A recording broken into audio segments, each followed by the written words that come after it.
അസ്സലാമു അലൈക്കും വറഹ്മത്തുള്ളാഹി വബറകാതുഹു. ഏകദേശം 2 മാസം മുൻപാണ് തിരൂരങ്ങാടിയിലെ പനമ്പുഴ റോഡിൽ താമസിക്കുന്ന മൊയ്തീൻ എന്നവരുടെ ഭാര്യയായ റുക്കിയ ഉമ്മയെ കാണാതായത്. കാണാതായത് മുതൽ ഒരുപാട് സ്ഥലങ്ങളിൽ മക്കളും അയൽവാസികളും മറ്റുള്ള സന്നദ്ധ പ്രവർത്തകരും പോലീസുകാരും അടങ്ങുന്ന ടീം തന്നെ അന്വേഷണം നടത്തിയിരുന്നു.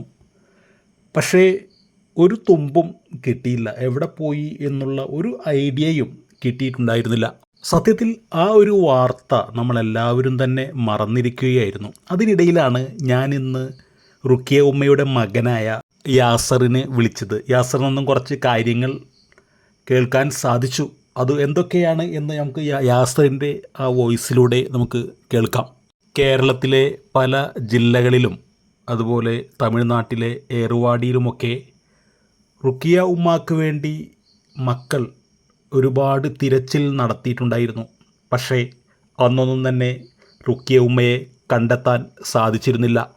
ഇതിനിടയിൽ ഇന്നലെ തിരൂരങ്ങാടി പോലീസ് സ്റ്റേഷനിൽ നിന്നും ഒരു ഉമ്മയുടെ ഫോട്ടോ യാസറിൻ്റെ വാട്സാപ്പ് നമ്പറിലേക്ക് അയച്ചു കൊടുത്തിട്ടുണ്ടായിരുന്നു. അതുമായി ബന്ധപ്പെട്ട കാര്യങ്ങളും ഇപ്പോൾ എന്തൊക്കെയായി എന്നുള്ള കാര്യങ്ങളുമൊക്കെ നമുക്ക് യാസറിനോട് തന്നെ ചോദിച്ചറിയാം. നമ്പർ സേവ് ചെയ്ത് വെച്ചിരുന്നു. എന്തൊക്കെയുണ്ട് വിശേഷം? സുഖം തന്നെ, അങ്ങനെ പോണ്. അതെ, കൊറേ ദിവസമായല്ലേ വിളിച്ചിട്ട്? കൊറേ ആയില്ലേ, ഇങ്ങനെ ഓർക്കലുണ്ട്. എന്തായി, വല്ല വന്നില്ലല്ലേ? ഒന്നുമില്ല. ഇന്നിപ്പോ പിന്നെ പോലീസുകാരെ ഒരു ഫോട്ടോ വിട്ടു. അപ്പൊ അത് ഉമ്മല്ല.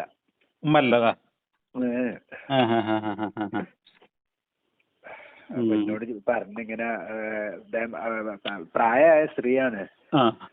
അപ്പൊ അതിങ്ങനെ അതിന്റെ സംസാരവും ഇതൊന്നും ക്ലിയർ ഇല്ല, ശരിക്കുള്ള ഇത് പറയണില്ല എന്ന്. അറിയില്ല, ഓർമ്മയില്ല തോന്നുന്നുണ്ട്. എവിടെ വെച്ച് കണ്ടതാണ്? ഏത് പോലീസ്? മറ്റേ ഇവിടത്തെ ഇവിടെ സ്റ്റേഷനില്, നമ്മളെ തിരുങ്ങാടിയിലെ. നമ്മളെ ഉമ്മാന്റെ കാര്യങ്ങളൊക്കെ ചോദിക്കാനും പറയാനൊക്കെ ആക്കിയ ഒരാളുണ്ട്. ഒരു പോലീസിനെ ഒരു ഏർപ്പെടുത്തിക്കണല്ലോ ആദ്യം. നമുക്ക് ചെറിയ ഇൻഫർമേഷൻ കിട്ടാനൊക്കെ പറയാനും അതിനൊക്കെ പോലെ മൂപ്പരാണ് വിളിച്ചത്. അപ്പൊ ഞാന് എന്നോട് പറഞ്ഞു, വാട്സപ്പില് ഞാനൊരു ഫോട്ടോ വിടുന്നുണ്ട്, അത് ഉമ്മയെ നോക്കി. പിന്നെ താനൂര് ഓലപ്പീടിക എന്നാണ് കണ്ടത്. ആൾക്കാര് അവിടെ പിടിച്ച് നിർത്തിയതാന്ന് തോന്നുന്നുണ്ട് കണ്ടപ്പോഴേ. അങ്ങനെ ഫോട്ടോ വിട്ടപ്പോ അതല്ല അല്ലേ? അത് ഉമ്മല്ല, അത് മെലിഞ്ഞ് നീണ്ടിട്ട സ്ത്രീയാണ്. പിന്നെ അത് പിന്നെ നാടൻ കുപ്പായും ഇതൊക്കെ ഡ്രസ്സ് പിന്നെ ഇനിയിപ്പോ കൊറേ ദിവസം ആയതുകൊണ്ടൊക്കെ ആരെങ്കിലൊക്കെ വേറെ ഏതെങ്കിലുമൊക്കെ ഇട്ട് കൊടുക്കുന്നുണ്ട്. പോയ അന്നത്തെ ഡ്രസ്സ് ഒന്നും ആവൂല, ഇത്രയും ദിവസമായില്ലേ. ഇപ്പൊ ആള് ഉണ്ടെങ്കില് ഉണ്ടെങ്കിലൊക്കെ അല്ല, എന്തെങ്കിലും ഒരു ഇത് കിട്ടിയാൽ മതിയായിരുന്നു. അല്ല, ജീവനോടെ ഉണ്ടാ ജീവനോടെ ഇല്ല, എന്തെങ്കിലും നമുക്കൊരു ഇല്ല അറിയില്ല. അത് ഞാൻ പറഞ്ഞ എന്തെങ്കിലും ഒരു ഇത് കിട്ടണമെങ്കിൽ ഏതെങ്കിലും രൂപത്തിലും കുഴപ്പമില്ല. അത് ഞാൻ പറഞ്ഞ ഒരു സമാധാനമല്ല. അല്ല, എന്താണ് ഉമ്മാക്ക് സംഭവിച്ചത് എന്നൊന്ന് അറിഞ്ഞിട്ടിയാല്. അതെ അതെ അതെ. ഇതിപ്പോ നമുക്ക് അറിയില്ലല്ലോ എന്താ സംഭവിച്ചിട്ടുണ്ടെന്ന്. സംഭവിച്ചത് എന്താണെന്ന് അറിഞ്ഞാ വീട്ടിൽ നിന്ന് കണ്ട് കാണാതായതല്ലേ. അതെ. അല്ലാതെ നമ്മൾ എവിടേക്കും പോയിട്ട് അവിടുന്നോ അങ്ങനൊന്നും അല്ലല്ലോ. വീട്ടില് പിന്നെ റൂമില് കിടന്നീന ഒരാള് പെട്ടെന്ന് ഇങ്ങനെ കാണാതാകുക. വാപ്പൊക്കെ എന്ത് പറയുന്നു? വാപ്പ പിന്നെ ഇപ്പൊ എന്താ പറയാ, ഇപ്പല്ലേ ലാസ്റ്റ് കണ്ടത്. അതെ അതെ. ജ്യേഷ്ഠനൊക്കെ പോയാ? ജ്യേഷ്ഠ ഒരാള് വന്നിരുന്നില്ലേ? പോയില്ലേ? മൂപ്പർക്ക് ഭയങ്കര വിഷമത്തോടെ തന്നെ പോയില്ല, തിരിച്ചുപോയി. ഒരു പിന്നെ തലേന്ന് ഒരു നാവൂര്, മുത്തുപേട്ട, ഏറുവാടി അങ്ങനെ ഓരോ സ്ഥലങ്ങള് പോയിക്കാണ്ട് ഒന്നും ഒരു ദിവസം കൂടി തരാന്നുള്ള ഇതിന് പോയതാണ്. അപ്പൊ പിന്നെ അറബി അവിടുന്ന് ടിക്കറ്റ് വിട്ടെടുത്ത്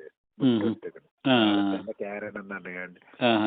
അപ്പൊ അതാണെങ്കിൽ നീട്ടാനും പറ്റൂലല്ലോ. നീട്ടില്ല, പിന്നെ ജോലി പോകുകയും ചെയ്യല്ലോ. പൈസ കുറഞ്ഞ ടിക്കറ്റാന്ന് തോന്നുന്നു. അപ്പൊ പിന്നെ അങ്ങനെ നീട്ടി കിട്ടൂല എന്നാണ്. അവിടെ ഇവിടെ കയറി ഇറങ്ങി പോണം തോന്നുന്നു. അങ്ങനെ ഏതായാലും മൂപ്പര് പോയി. മൂപ്പര് വിഷമത്തോടെ പോയി. അല്ല, ഉമ്മാനൊക്കെ വല്ല എന്തെങ്കിലും ഒരു ഇത് ഇതാ മതിയല്ല. ഉമ്മ ഒന്നില്ലെങ്കിൽ ജീവനോടെ ഉണ്ടെങ്കിൽ അത്, അതല്ലെങ്കിൽ ജീവനോടെ ഇല്ലെങ്കിൽ അത്, അറിഞ്ഞു കിട്ടിയിട്ട് പോകണമെങ്കിൽ നമുക്ക് സമാധാനം ഉണ്ടാവുമായിരുന്നു. അതറിഞ്ഞാല് നമുക്ക് സമാധാനം. മറ്റേ ഇപ്പൊ ഒരു പുടുത്തൂല്ല. പിന്നെ മറ്റേ ആക്ഷൻ കമ്മിറ്റി എന്തായി? ആക്ഷൻ കമ്മിറ്റി അന്ന് രൂപീകരിച്ചിട്ട് ഒരു പിന്നെ മിഞ്ഞാന്നൊക്കെ സ്റ്റേഷനിൽ പോയിക്കണേ. അപ്പൊ സ്റ്റേഷനിൽ പോയപ്പോ പിന്നെ ഒരു പറഞ്ഞ ഞങ്ങളിങ്ങനെ പ്രഷർ ചെയ്യാതെ ഞങ്ങള് വീട്ടില് പോവും. നമ്മളെ വീട്ടിൽ ചെന്നിട്ട് നമ്മളെ അങ്ങനെ ചോദ്യം ചെയ്യലും അതും ഇതൊക്കെ ഇക്കാരെന്നൊക്കെ പറഞ്ഞല്ലോ. ഓരോ മൈൻഡ്. അതിപ്പോ എത്ര നാളായി? 2 മാസമായാ? 2 മാസം കഴിഞ്ഞു. 2 മാസം കഴിഞ്ഞു. ഒരു വെള്ളിയാഴ്ച എനിക്ക് ഓർമ്മയുണ്ട്. വെള്ളിയാഴ്ച പള്ളിയിൽ നിന്ന് കഴിഞ്ഞിട്ടാണ് കാണാതായിട്ടുള്ളത്. ജുമ്മ കഴിഞ്ഞിട്ടുള്ളത്. 2 മാസം കഴിഞ്ഞില്ല ഏകദേശം? 2 മാസം കഴിഞ്ഞില്ല. കഴിഞ്ഞ 21-ാം തീയതിക്ക് ദിവസം വെച്ച് നോക്കുകയാണെങ്കിൽ 21-ാം തീയതി അല്ലേ കാണാതായത്? 21-ാം തീയതി. കഴിഞ്ഞ മാസമല്ല, കഴിഞ്ഞ മുമ്പത്തെ മാസമായിരിക്കുള്ളൂ. ജൂൺ, ജൂലൈ, ഓഗസ്റ്റ്, ജൂൺ 21-ാം തീയതി കാണാൻ. ഇൻഷാ അല്ലാ. അപ്പൊ എന്തെങ്കിലും ശരിയാവട്ടെ നമുക്ക് ദുആ ചെയ്യാം. പ്രാർത്ഥിക്കാനേ കഴിയുള്ളൂ. അതെ. എങ്ങനെ ജോലിയൊക്കെ നമ്മളെ കൊണ്ട് കഴിയണ പരമാവധി നമ്മള് ശ്രമിച്ചിട്ട്. അതെ. നിങ്ങ പരമാവധി ശ്രമിച്ചു. മക്കളെ കൊണ്ടാവുന്ന എല്ലാം ചെയ്തിട്ടുണ്ട് സത്യം പറഞ്ഞാൽ. മക്കളും നാട്ടുകാരും അതെ. പിന്നെ പോലീസ് ട്രോമ കെയർ ഓരൊക്കെ ശ്രമിച്ചിട്ടില്ലാന്ന് നമ്മള് പറയില്ല. ചിലവര് പറയില്ല, പോലീസിനെ കുറ്റം പറയില്ല, പോലീസ് അങ്ങനെ ചെയ്തിട്ടില്ല, അങ്ങനെ ചെയ്തിട്ടില്ല. പിന്നെ ഞാൻ നിങ്ങക്ക് വിശ്വാസം ഉണ്ടോ എന്ന് എനിക്കറിയില്ല കേട്ടാ. ഞാന് അല്ല ഏതെങ്കിലും ഒരു സുന്നി പണ്ഡിതന്മാരുണ്ടല്ലോ, ഇപ്പൊ തങ്ങന്മാർ, നല്ല അറിയപ്പെടുന്ന നല്ല സൂക്ഷ്മ. എനിക്ക് അതിന് വിശ്വാസമില്ല. വീട്ടില് വിശ്വാസമുള്ളവരുണ്ട്. ആദ്യം പിന്നെ അതുമല്ല, നമ്മളെ ഫാമിലിയിലുള്ളവരെന്നെ നമ്മളോട് ചോദിക്കാതെ തന്നെ ഓരെന്നെ പോയി ഒക്കെ ചെയ്ത്. അപ്പൊ എന്ത് പറഞ്ഞവര്? അപ്പോ 1-2 ആൾക്കാര് പറഞ്ഞത് ആള് ജീവിച്ചിരിപ്പുണ്ട് എന്നാണ്. തിരിച്ചു വരും, പക്ഷെ ഓർമ്മകൾ ഉണ്ടാവില്ല, മക്കളെ ഭർത്താവിനൊന്നും തിരിച്ചറിയാനുള്ള കഴിവുണ്ടാവില്ല എന്നൊക്കെ പറഞ്ഞു. അങ്ങനത്തെ ഒരു ഘട്ടത്തിലാണ് വരിക എന്നൊക്കെ പറഞ്ഞു. അങ്ങനെയൊക്കെ പറഞ്ഞു. എനിക്കിതിൽ വിശ്വാസമുള്ളതാണ് കേട്ടോ. എനിക്ക് അങ്ങനത്തെ കാര്യങ്ങൾ വിശ്വാസമുള്ളതാണ്. ചിലവർക്ക് വിശ്വാസം ഉണ്ടാവും. ഞാൻ പഠിച്ച് വളർന്നതൊക്കെ മുജാഹിദിന്റെ കോളേജിൽ, മദ്രസും സ്കൂളൊക്കെ മുജാഹിദ്. അപ്പൊ നമ്മള് ചെറുപ്പത്തിലെ ഇങ്ങനെ കേട്ട് വരുന്നത് ഇങ്ങനെ ഓരോ സംഗതികളല്ലേ. പിന്നെ അതിനുള്ള ഓരോ ഹദീസുകൾ ഇതൊക്കെ പറഞ്ഞു തരുമ്പോ പിന്നെ മറിഞ്ഞ കാര്യങ്ങൾ അറിയാന് അള്ളാഹ്ക്ക് തന്നെ അറിയുള്ളൂ. അങ്ങനെയൊക്കെ ഓരോ ഇതുണ്ടല്ലോ. അത് ഖുർആനിൽ തന്നെ പറയണില്ലേ. പിന്നെ അതേപോലെ ആദ്യം പോയപ്പോ പറഞ്ഞു നിങ്ങള് പിന്നെ ഇങ്ങനെ യാസീൻ ഓതിയിട്ട് നാളെ നോക്കിന്ന് പറഞ്ഞു. അങ്ങനെ നാളെയും വന്നില്ല. 2-ാമത്തെ ദിവസം നോക്കി. അങ്ങനെ പിന്നെ 2-3 ദിവസം കഴിഞ്ഞ പിന്നെ പറഞ്ഞു നിങ്ങള് ഭയങ്കര ബുദ്ധിമുട്ടിലാണ്, നിങ്ങള് ഭയങ്കര ഒരു ഇതിലാണ് നിങ്ങള് കുടുങ്ങിയിരിക്കണത്.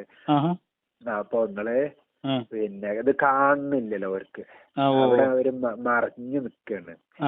ഒരു നോക്കിയിട്ട് കാണാൻ പറ്റണില്ല. ഒരു മറ പോലെയാണ്, തെളിഞ്ഞു കാണുന്നില്ല. നിങ്ങള് നല്ലോണം പ്രാർത്ഥിക്കുക, അല്ലാതെ വേറൊരു മാർഗം കാണുന്നില്ല. അതേല്ല ഓൽക്കും പറയാൻ കഴിയുള്ളൂ. അല്ല, ചില ഉസ്താദ്മാര് പറയുന്നത് കൃത്യമായിക്കോട്ടെ. എനിക്ക് അനുഭവം ഉണ്ട്. അതാണ് ഞാൻ പറയുന്നത്. നല്ല സൂക്ഷ്മത പുലർത്തുന്ന ഉസ്താദ്മാർ, അങ്ങനെ എത്രയും പെട്ടെന്ന് തന്നെ റുക്കിയുമ്മയെ കിട്ടട്ടെ എന്ന് നമുക്ക് പ്രാർത്ഥിക്കാം. അപ്പോൾ ഇതൊക്കെയാണ് ഈ വീഡിയോയിലെ വിശേഷങ്ങൾ. ഇൻഷാ അല്ലാഹ് അടുത്ത നല്ലൊരു വീഡിയോയായി അടുത്ത സമയം കാണാം. അസ്സലാമു അലൈക്കും വറഹ്മത്തുള്ളാഹി വബറകാതുഹു.